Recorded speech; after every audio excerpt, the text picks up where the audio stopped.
There is a daily update after this, I swear. But before the daily update about the music of Zomblies starts, I'm going to do a quick promotion. Actually, it's quite a serious promotion, but I'll be quick anyway.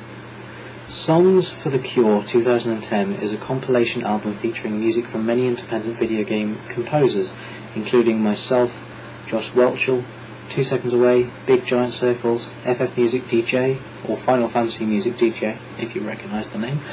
Anyway, there are a lot. Pop, jazz, instrumental, orchestral, fusion, alternative, rock, chiptunes, music concrète, or video game arrangements. There's a lot. You should check out the website at www.cancerdrive.org. I'll make sure there's a link in the video description. The prices are on the website, but basically you donate what you want, and depending on how much you give, you either get a digital download or a physical CD through the post. There are very talented musicians there, independent musicians, bands, video game composers. We've all donated exclusive tracks to the album, in the hope that we can raise money to help those affected by cancer, and to help fight it. Now with that serious note out of the way, let's get on with Zomblies. Hello, this isn't Realm House. I'm not Dave. I may have aspirations of becoming Dave in the future, but currently I am not Dave. The Realm guys are very proficient in visuals, and it's pretty obvious that from the piano to my left, and the didgeridoo, and the recorder that is for some reason in a folder to my right, that I don't do a lot of visuals in this room. That's because I'm the composer. My name is Rob Westwood. I probably haven't popped up before. Actually, I think I've popped up before, but not very often. So basically I'm here to talk you through the music of Zomblies in a very concise and non-waffly way, basically meaning I'm going to be quiet now and give you a few examples.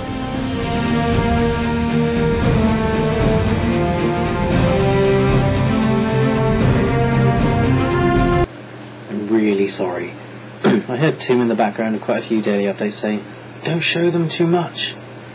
I might be doing just that with the music in the background, so I'm going to stop it there and give you a lengthy talk with examples. Something has stuck with me from the very beginning of the scoring process. Something Dave said. An action romp. Also, he said it was balls to the wall. A balls to the wall action romp. Basically, it was established very early on that it was an action romp, and particularly balls to the wall, a term which has been thrown around a lot. Score-wise, it's not terribly like a horror film, actually. I mean, there are definitely horror elements, such as very low, synthy, soundscapey, sound designy kind of sounds, which are really cool. And there are a couple of homages. There's quite a lengthy homage to the sort of post-apocalyptic zombie films 28 Days Later and 28 Weeks Later. I hope I've got those titles right. Don't shoot me if I haven't. And there's a little Morricone homage in there as well, which was fun. But generally the score is quite fast-paced and definitely quite big. The guys at Realm have got a very big look going on for their film, considering their budget. There are explosions and a motorbike chase, the things I'm probably not allowed to go into right now, but effectively they've pushed themselves to make the film look as big as it possibly can, and the score does similar things. Time constraints have been a big issue for everybody, and music and sound has often been going on without a lot of picture, because everybody is cramming in to get to the deadline. It's not unusual, of course, but basically it means that music and sound have had to keep changing and evolving what they're doing quite a bit, because sometimes Realm will take scenes out that you've already scored. There was a linking scene, so now you've got to link that scene to the next scene without your linking scene. So you've got to find a new way to say what you want to say in between those scenes. Or they'll add an extra 4 seconds to some scene, so you're scoring to a video and it's one continuous piece of music, and then suddenly you've got to make up 4 seconds which in the video doesn't actually exist. So you've got to overlap your compositions but make sure they also work as one long composition. Just things like this, and but realistically, finding time between the locking of the picture and the premiere for such a, for a film with such a small team.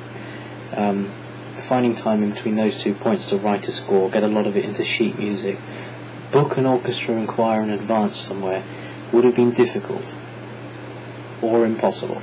So what I've been doing is using a lot of samples like this.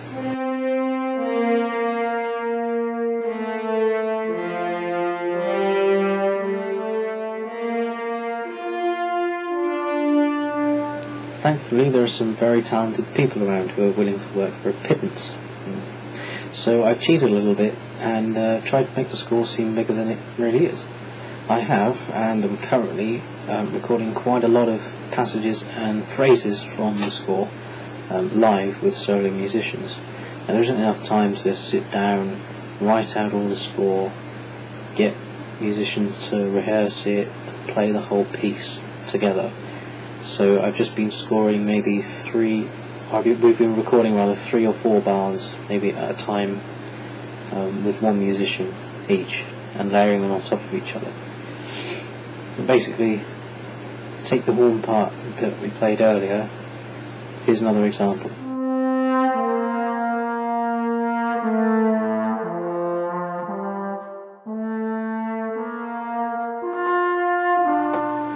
That was the line you heard earlier, but with a solo horn, which we recorded the other day, thanks to the brilliant Anna Darby. Now next comes the cheeky bit. You mix together the solo horn and the sampled horns, you make sure everything matches up, the levels are correct, and proper convolution reverb for both of them, to make sure both sound as if they were recorded in the same space, and you're left with the realistic attacks of the live horn and the brunt of the samples. I'll give you an example of that.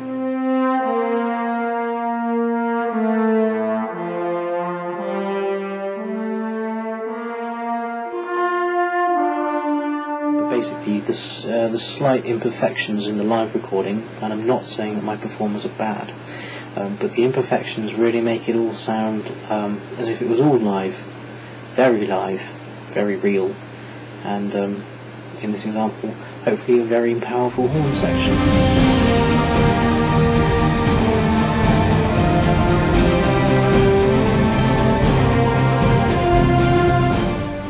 So after that, you just add the rest, and voila, you have score.